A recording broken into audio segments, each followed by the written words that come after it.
Clin d'œil, j'aime bien Tintin. 7 à 77 ans, mais j'ai rajouté plus et j'ai même appris que les éditions Hergé allaient dépasser le 77. Donc pour nous, la reconstruction, c'est pareil. Ça peut aller au-delà de 77. Alors, la reconstruction mammaire, il faut planter le décor quand même, parce qu'il faut bien le redire, ça n'a aucun caractère péjoratif pour aucune d'entre vous. C'est-à-dire qu'il n'y a aucun risque. Ça ne déclenche rien de plus grave. La qualité de la survie avec une reconstruction, je pense que chacune de celles qui l'ont eue nous diront que c'est une vraie, un vrai bénéfice. Et certaines nous l'ont même écrite comme une renaissance à elles-mêmes. Bon, on ne va pas tout lire, vous êtes plus grande que moi, vous allez plus vite. Pour nous, de toute manière, à l'Institut du Sein, ça reste un défi du quotidien. Les plasticiens, on est à toutes les RCP, nos fameuses réunions de concertation pluridisciplinaire, et on est là pour redire « Ah, et cette patiente, vous avez mis une mastectomie, mais est-ce qu'on a pensé à la reconstruction ? Oui, non ». Ou même directement, les chirurgiens nous disent « Tiens, là, on va avoir besoin de vous deux avec Benjamin, qu'est-ce que vous allez pouvoir nous proposer ?» Donc c'est notre défi à nous. On va évidemment privilégier de plus en plus, et presque pour toutes, la reconstruction en immédiate. Ça vous paraît évident qu'on va avoir plus de peau et qu'on aura forcément un plus joli résultat. Le forcément sera parfois un petit peu tempéré parce qu'il y aura des traitements complémentaires qui pourront peut-être retarder effectivement cette reconstruction. Mais nos techniques se sont aussi allégées, sont plus légères. Quand même, on essaie toujours de minimiser l'utilisation des prothèses, même si de toute manière, ces prothèses nous rendent un très fier service et qu'aujourd'hui, si on utilise les bons implants, on n'a pas de souci. Alors, quelle est l'équipe ? Les chirurgiens entre eux, quand même, hein, que ce soit Didier, Eric, j'ai aussi dans la salle le docteur Amou. Ce sont les chirurgiens dits d'exérèse, ceux qui vont faire la mastectomie. Mais on le fera aussi avec l'accord des chimios et des radiothérapeutes qui nous diront là, c'est plutôt pas le moment de, entre guillemets, allonger le temps de cicatrisation. On va commencer la chimio très vite, donc on fera plutôt différé. Donc c'est pris ensemble. Et puis c'est surtout pris avec vous, la décision. Il m'arrive d'avoir des patientes qui me disent « Oula, docteur, ce que vous m'expliquez en immédiat, non, c'est pas pour moi. Là, la charrette est trop lourde, je sais que je vais enchaîner avec la chimio, la radiothérapie. Vous m'avez raconté tout ça, je sais que je peux revenir à 6 mois après la fin des rayons, on se reverra à ce moment-là. » Et on respecte cela. J'avais lu qu'il y a quelques années un article qui m'avait particulièrement agacée dans un éminent magazine féminin qui disait « On impose la reconstruction immédiate aux patientes ». Depuis quand on impose ? Puisqu'on échange entre nous un consentement éclairé, éclairé par l'information. Et il est mutuel, c'est-à-dire qu'il est entre nous. Donc on n'impose rien, on choisit ensemble. C'était ce que je vous ai écrit sur la diapositive suivante. Alors voilà, vous avez, comme vous l'avez fait remarquer Didier, elle n'a pas 17 ans, la petite jeune, mais je pense qu'elle n'a pas 30 ans. Et la dame d'à côté, elle n'a pas 77, mais elle n'a pas 50 non plus. Donc on peut le faire pour tout le monde. Et alors, tous les prénoms sont totalement remaniés, mais moi je ne parle plus de sein, je vais parler de patientes. Et mes patientes, elles ont toutes des prénoms. Donc là, c'est Marie-Vonne. Et bien Marie-Vonne, elle est arrivée, elle m'a dit « Ça m'embête, je veux garder mon sein ». Et ben, on a dit à Marie-Vonne, oui, on va faire la reconstruction en immédiate. Marie-Vonne, vous le voyez bien, elle est ronde. Eh bien, on a pu utiliser ces rondeurs pour reconstruire son sein et on l'a pu le faire en immédiat. Alors, à la consultation, comment ça se passe ? Ben voilà, vous avez un petit peu tous les petits détails. On discute ensemble de vos attentes. Il y a celles qui me disent qu'elles veulent une reconstruction pour s'habiller, puis il y a celles qui me disent non, je veux une reconstruction très esthétique, le plus naturel possible. Et je dirais que c'est 50-50. Hein. Tout le monde n'a pas les mêmes attentes. Et je vous invite d'ailleurs à aller voir sur mon site. Vous avez plusieurs patientes qui témoignent de leur reconstruction et vous avez plusieurs profils, comme je les appelle, de guerrières ou d'Amazones, qui vous expliquent ce qu'elles attendent et ce qu'elles voulaient avoir. Après, il y a la tolérance aux différentes interventions. Celles qui me disent qu'elles ont des agendas très remplis, qu'il faut qu'elles retournent très vite ou en famille ou au boulot, on ne va évidemment pas proposer la même intervention. Ou en tout cas, on va lui expliquer exactement ce qu'il attend. Et puis, comme j'aime bien le dire, on ne reconstruit pas un bonnet A comme un bonnet Z. Ça paraît évident, mais de temps en temps, je suis obligée de le rappeler à Didier ou à Laurence. Là, tu m'as dit, on va faire une petite reconstruction. Non, c'est bonnet Z, ça va être un peu plus compliqué, hein, mais on va le faire.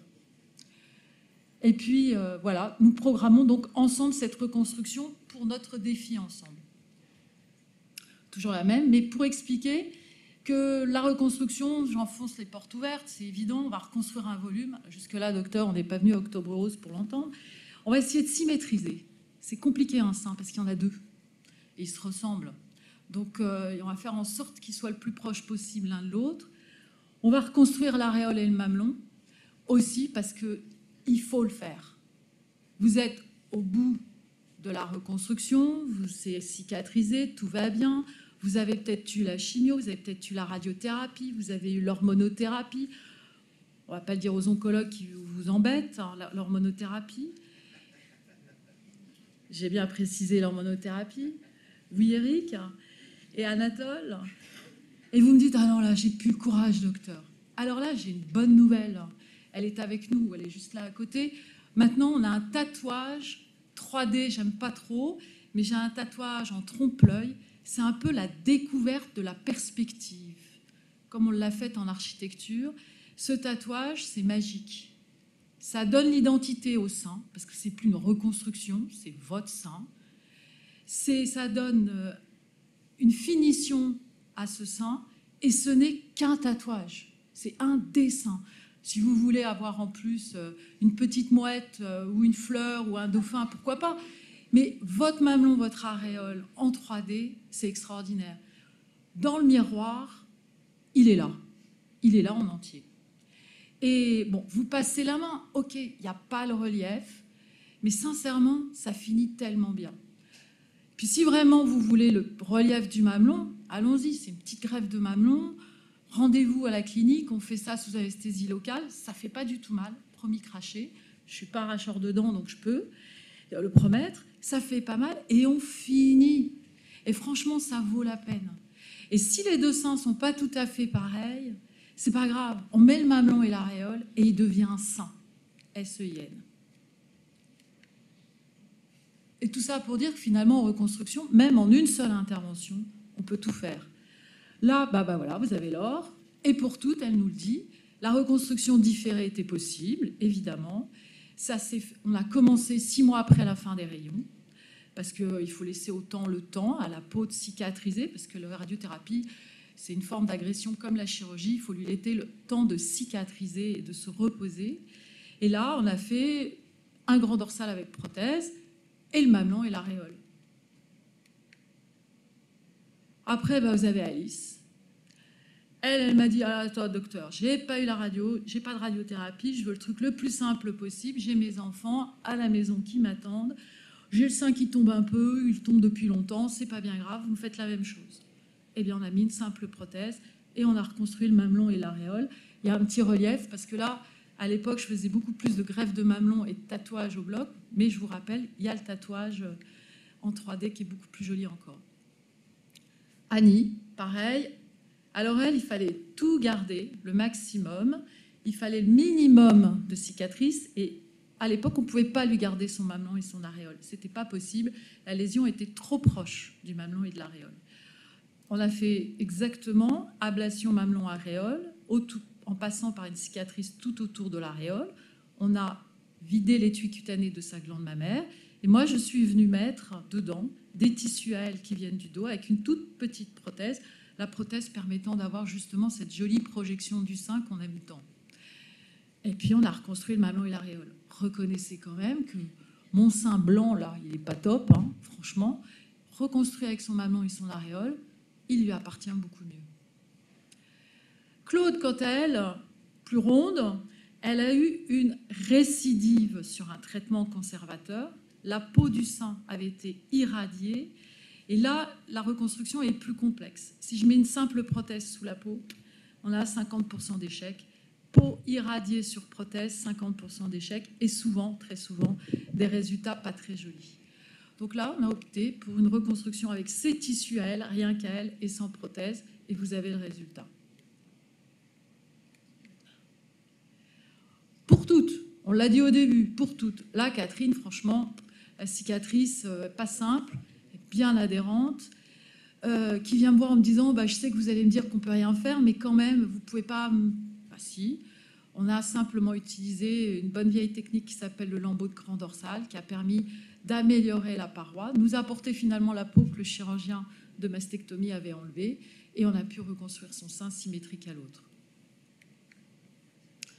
Pareil, Josiane, qui vient, qui me dit, voilà, j'ai une reconstruction ailleurs par prothèse, c'est un peu compliqué, quoi. Puis c'est pas très fonctionnel, comme disait Didier, c'est-à-dire que ça bouge pas, c'est raide, c'est dur. Bon, on va pallier à cette reconstruction, puisqu'on a dit qu'on allait le faire pour toutes. Et là, on a repris. Donc, savoir qu'une reconstruction, ça se reprend. Ici, c'est Virginie qui avait eu, il y a très longtemps, une réduction mammaire avec la fameuse cicatrice santé. Et sa mastectomie, le mastectomiseur qui n'était pas de la maison lui a fait cette cicatrice en je ne sais pas quelle lettre, on va dire H mal foutue. Et là, pas de prothèse, hein, faut pas rêver, c'est raide comme la justice, c'est dur, on peut rien faire. Bon, on a quand même trouvé une solution, on a pu relever le défi ensemble. Eva, qui vient me voir et qui me dit, alors, en plus de ce que je les déteste, mes seins, en plus, ils sont malades. J'ai pris un cancer du sein à droite. Et il faudra aussi, docteur, me braquer l'autre parce que j'ai appris que par mes antécédents familiaux, il valait mieux m'enlever les deux seins. Qu'est-ce qu'on fait? Je ne les aime pas. Je dis, comment les aimeriez-vous? Plus petits. Bon, on va faire plus petits. Donc, mon fameux bonnet Z, on n'était pas très loin. Donc, en plus, elle m'a facilité la tâche. Et on a fait plus petit pour Eva. Puis là, c'est Caroline, hein, sinon c'était pas drôle, il fallait l'inverse, qui a eu un traitement conservateur de son sein droit. Vous voyez son petit mamelon qui remonte un peu vers le haut. C'est la toute petite séquelle qu'elle avait de son traitement chirurgical de son cancer.